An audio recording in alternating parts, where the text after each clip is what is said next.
Hello, my lovely listeners. I'm Dr. Mary Barson. And I'm Dr. Lucy Burns. Welcome to this episode of Real Health and Weight Loss. Hello, lovely listeners. Dr. Mary Barson here from Real Life Medicine, coming at you on Anzac Day as it is. And I am, of course, joined by my dear friend and colleague, the fabulous Dr. Lucy. How are you, Dr. Lucy? I'm well, thanks, Mares. I'm very well. It's a somber day for Australians and New Zealanders. So I guess we'd just like to acknowledge Anzac Day and recognise that it is a day where we do acknowledge all of those people that have been involved in the armed forces, the ones that have made sacrifices either with their life or their health, and not just for the actual personnel but their families as well. Absolutely. And the sacrifice that, you know, men and women in the armed forces have made throughout the years really does affect the whole family. It affects the whole society. And I mean, I can say from my own personal experience, my father's father died while serving in the Royal Canadian Air Force. And it really does, it reverberates through the generations. So I think it's important to spend time acknowledging the bravery, the trauma, the sadness, the sacrifice, everything. Absolutely. Yes. Fractured families. My dad was the same. His dad was killed in the Second World War. So he, as a little boy, grew up without a dad. And, you know, it's important to acknowledge that these intergenerational traumas and for their sacrifice, we are extremely grateful. Yes. It is interesting as I think about this day in an entirely different level and a far more lighthearted level. I always find myself thinking about Anzac biscuits on Anzac Day. It's kind of, I can't but help it. I grew up in rural Victoria in Australia, and we would make Anzac biscuits. We would eat Anzac biscuits. Anzac biscuits were an important part of the day. They were a fundraiser for, you know, Legacy and the Return Services League. And, you know, I just associated this day with this sugary thing.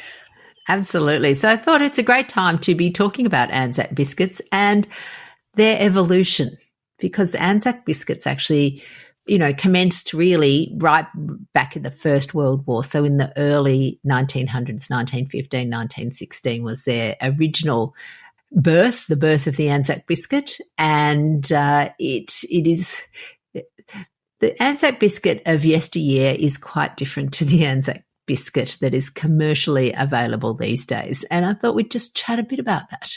So, Maz, do you know the history of the Anzac biscuit?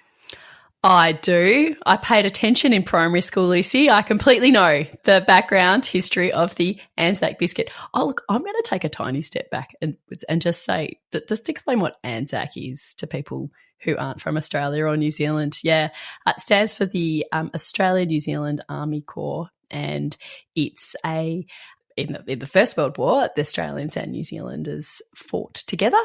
And that's where the Anzac word comes from. So it's a combined Australia-New Zealand memorial day of memory for our combined armed forces. So that's just quickly what we mean when we say Anzac. Yes, good point. And in fact, interestingly, because if you think about that acronym of Australian-New Zealand Army Corps, it's actually not just the Army these days. It really does encompass all the armed forces, so Navy and Air Force as well. That's right, and all the wars as well. So it is an entire day of appreciation and celebration of the entire armed forces for our two fabulous countries. And the biscuits. So Anzac biscuits. Yeah. Absolutely. It's interesting because one of the phrases that has sort of snuck into Australian culture, so biscuits, again, for our American audience and perhaps even people in Europe and other countries, biscuit is a sweet. It's what we use to describe sweet. Cookies is the American term. Whereas I think in America, a biscuit is what we would call a cracker. So it's a savoury thing. But and the, of course, Australians who like to shorten everything, it's actually a bicky. Yeah. So, you have two bickies. That's right, with your two bickies with your cuppa, is two biscuits with your cup of tea. And Anzac bickies, there's a phrase that is sneaking around called Anzac cookies. But that's not really, it's weird, isn't it? Because that's not really, it's not an Australianism. No, that feels weird. I don't like it. Stop saying that, please. They're Anzac biscuits. Anzac bickies. Anzac bickies, absolutely. And the interesting thing is that, again, if we just want to go into some legal jargon, so in Australia, Anzac Day is highly revered. Like, you can't open a shop, you can't sell anything on Anzac Day apart from pre-approved, usually Anzac-related paraphernalia. So it might be an Anzac pin or something that is usually used as part of fundraising. Anzac biscuits have an exemption, but it doesn't extend to Anzac cookies. So if you're selling something, you have to call it a biscuit. So that's just another. You sell it on Anzac Day. That's right. Yes. Yeah. It is a very somber day. It really is. It's not a day of celebration and waving flags, although that does happen to an extent, but it happens in a very somber and respectful way. It seems quite different to the 4th of July celebrations, for example. Yeah. Okay. So we're going back to the history of Anzac biscuits, because I'm pretty excited to tout my primary school knowledge here. All right. Just let me please. All right. So in the First World War, we have got the Australia New Zealand Army Corps soldiers. They were sent to fight in the Gallipoli campaign in Turkey, which was a pretty ill-fated campaign. And the conditions in the trenches were very difficult. And, that food was scarce. And these soldiers needed food that, could withstand the long journey from Australia and New Zealand, and that, could provide sustenance on the battlefield. And so they were sent these biscuits, and they were made with things that were easily available in wartime Australia and New Zealand. And they were made with flour, with oats, and with golden syrup. And of course butter as well.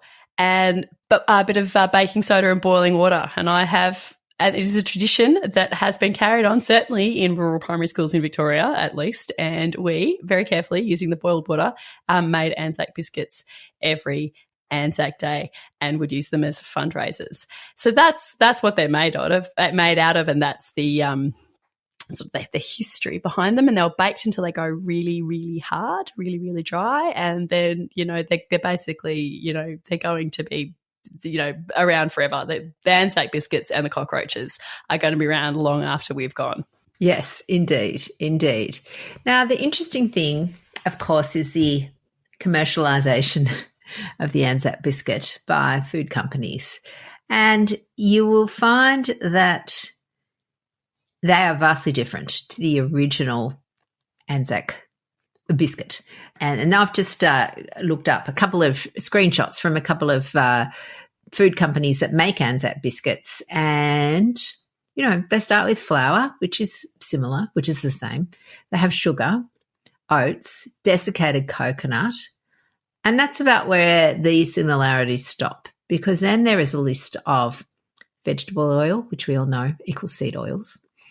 This one has preservative 223, emulsifier 322, from soy, acidity regulator 330, antioxidant 307B from soy, natural colour 160A. Oh, there's some butter in there, some raising agent, some salt, and natural flavour, whatever that is. So I think it's interesting to note that the processing of the simple Anzac biscuit has also occurred. Yes, the advent of the processed food industry has had probably more of a significant impact on our health at an ecological level than almost anything else. And it is like we are all living this big scientific experiment that has been performed on us without our consent and without our control. And the processed food industry has a significant deleterious impact on our health if we let it. Absolutely. And the thing that is, I mean, you know, again, we're picking on the Anzac cookie today or the Anzac biscuit. It is quite different. The biscuits that you'll find in those packets, they have a shelf life of forever, which admittedly so did the original cookies. But the original biscuits were also baked within an inch of their life. And most of us these days... Yeah, they're probably harder than your own tooth enamel, honestly. And they really kind of stuck to your teeth as well. Yeah. And the other thing to be mindful of is that particularly, 100 years ago, we didn't have the same insulin resistance problem that we have today. So insulin resistance, obesity, insulin resistance, fatty liver disease, polycystic ovarian syndrome, type 2 diabetes indeed, these were all rare diseases. They were almost unheard of. And so as people then eating sugar and flour without those conditions meant that their body was able to process that much more efficiently and quickly so that they didn't suffer from the harms of these types of foods compared to our current population, of whom in some sectors of our community, over 80% of people have insulin resistance. It's a massive, massive problem. It really is. And the hyper palatable processed foods that are high in carbohydrates and often low in nutrient value, they hijack our normal hormonal regulatory systems that would ordinarily, when our bodies are in a nice and natural balance, would normally control when we feel full, when we feel satiated, when we feel hungry. Processed food really takes these over and also activates the reward system in our brains in potentially really unhelpful ways, robbing us of just like the normal joy we could get out of food when we can get so much joy, so much more joy out of these hyperpalatable processed foods. All of this combines with sort of this perfect storm of a really damaging food system. Absolutely. And this is part of, I think the thing that is potentially harmful advice is, just eat everything in moderation. And that works really well for real food because most real food is moderatable. But once you start processing it, and particularly ultra-processed food that is designed to not be moderatable, is that a word? I'm loving it. Moderatable anyway. is a word. It's, yes, take it. Excellent. Yep. I'm taking it. So we've got food that's designed not to be moderatable, and then we're told you must moderate this unmoderatable food. And so when when we fail at that, it's like, well, we didn't tell you to eat that many. We didn't tell you to eat a whole packet. You're a guts. You're greedy. It's your fault. Stop doing it. Just shut your mouth. And it's like, interesting. Interesting, isn't it? It is. And from an evolutionary standpoint, we've got multiple overlapping mechanisms that allow us to hang on to our stored body fat, mechanisms that will induce insulin resistance so that we can store fat and hold on to it because this is what we needed as animals in the wild to survive. And we don't have nearly as many mechanisms to help us let go of body fat or reduce body fat. So already the cards are stacked against us. But when you throw in these excess quantities of really sugary foods that our bodies are literally designed to want to overeat, and then to say, if you overeat them, you're weak-willed, it's somehow a moral failing on your behalf, is exceedingly unfair. It's like it's blaming the victim, and it's not okay. Yes, you're right. It is. It is completely victim blaming. So this is it's unacceptable. And I just think that, it's almost like some of this food should have a warning on it like smokers do, that this food is, and again, we'll have to craft our own label, but it might be, this food is hard to moderate, or this food has been designed so that you can't stop eating it. Definitely. It has. It's literally been engineered to be extremely rewarding to your brain's pleasure centers. Yeah. And it's interesting because there are food companies, as we know, that actually are excited about this. The Pringles ad, once you pop, you can't stop. They have no shame. That's right. But they use that sort of in jest, you're going to love this so much that you won't be able to stop eating it. And it's like, absolutely, your brain will. And it's like, holy hell, what is going on here? It is, I think, harmful to advise people to have everything in moderation when the food is unmoderatable. It is. It absolutely is. We don't, this is a beautiful phrase of yours, Lucy. We don't need things in moderation. We need things in balance. Our bodies are clever. They are cleverer, perhaps, than we give them credit for. And if we allow our bodies to get back into their own natural balance, our bodies will naturally be healthy. Our bodies will naturally regulate our own weight. Our bodies will naturally move back towards health if we can remove the things that are preventing that.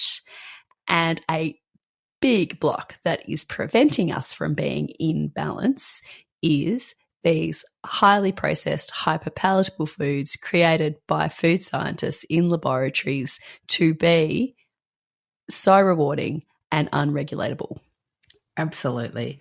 I mean, and the thing I think that is tricky is it's like some foods, you can moderate some foods. So I think, there's, and again, we humans don't know everything about ourselves. If we think that, then we're kidding ourselves. But there is particular foods that particular people find particularly hard. And it may be that you can moderate, as an example, I can moderate hot chips. No problem. I could have a plate of hot chips. I could have 1 or 2 hot chips and I couldn't care less about the rest.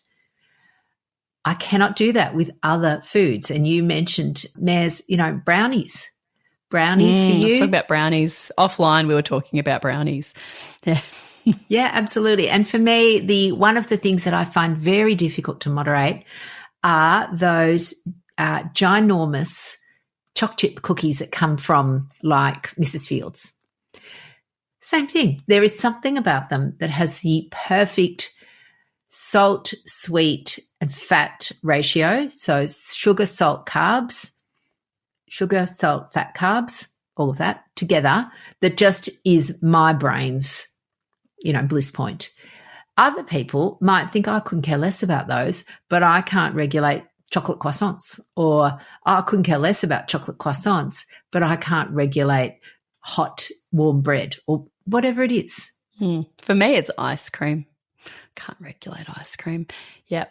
Particularly like ice cream that's got different textures in it. So like cookie dough ice cream, because it's got the salt in the cookie dough and it's sweet. And the different textures, particularly textures that don't necessarily exist in nature, really hit the reward systems in my brain. And I just, that's not something that I can regulate. Hence, I regulate that by not regulating it, by just not exposing myself to situations where I, have access to tubs of cookie dough ice cream. Yeah. I tell you what's interesting. And it's a little while ago now, my husband or one of my kids brought home a box of low-carb ice creams. So they were single serve on a stick, chocolate-coated something or others. And so my brain goes, oh, good, again, back sort of in diet land where I go, you can have those. They're allowed. That's a whole another episode. But anyway, look, I did one. I had one and I thought, it's interesting.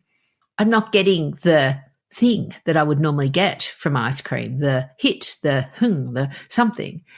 And then I compared it to, I had some fresh, beautifully fresh, quite ripe raspberries, and I had some Meander Valley cream, which again for our audience, Meander Valley is a valley in Tasmania. It's beautiful. They make magnificent dairy products, thick, and again, I don't have a problem with dairy. So I had, again, just a blob of that with, I don't know, maybe a dozen raspberries.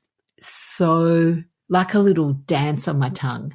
The combination of the zing from the raspberry, the taste, the sweetness, the furriness of the raspberry, that just got that funny little furry texture, that the mouthfeel of the cream. And I just thought to myself, why the hell would I eat this chemical concoction just because it's kind of got the name ice cream, it doesn't do it for me. So consequently, I haven't had it since. So good. I've noticed that my tastes have definitely changed. I probably still would have difficulty regulating cookie dough ice cream. I really do think I would. But for other things, now that, my days of riding, the hideous throes of sugar addiction are behind me, I can walk past foods that I previously couldn't regulate and just go, no, I just know that you're not helpful and I can leave them behind.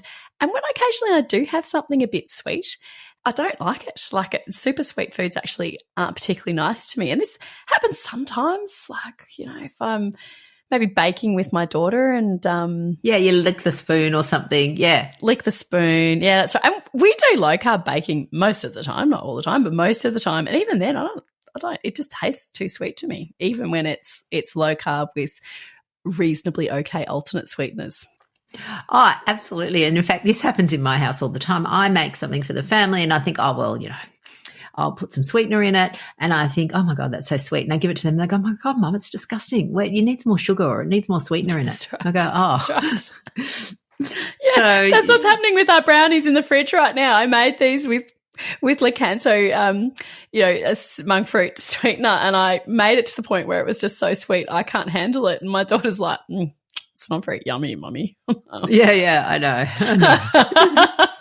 So one of the benefits, therefore, of going low carb for a considerable amount of time is that your taste buds, they literally, your taste for the type of foods, it changes.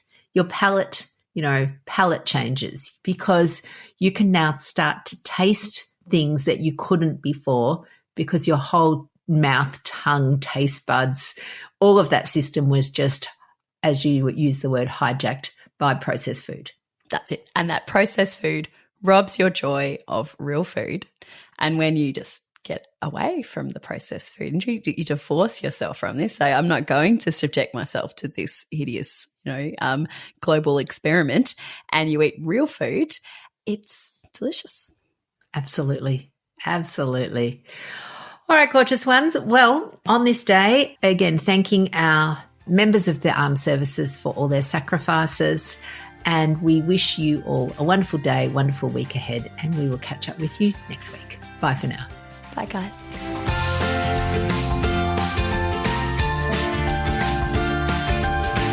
So, my lovely listeners, that ends this episode of Real Health and Weight Loss. I'm Dr. Lucy Burns. And I'm Dr. Mary Barson.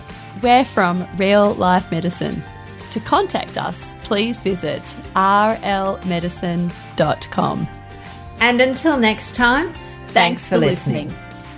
The information shared on the Real Health and Weight Loss podcast, including show notes and links, provides general information only. It is not a substitute, nor is it intended to provide individualized medical advice, diagnosis, or treatment, nor can it be construed as such. Please consult your doctor for any medical concerns.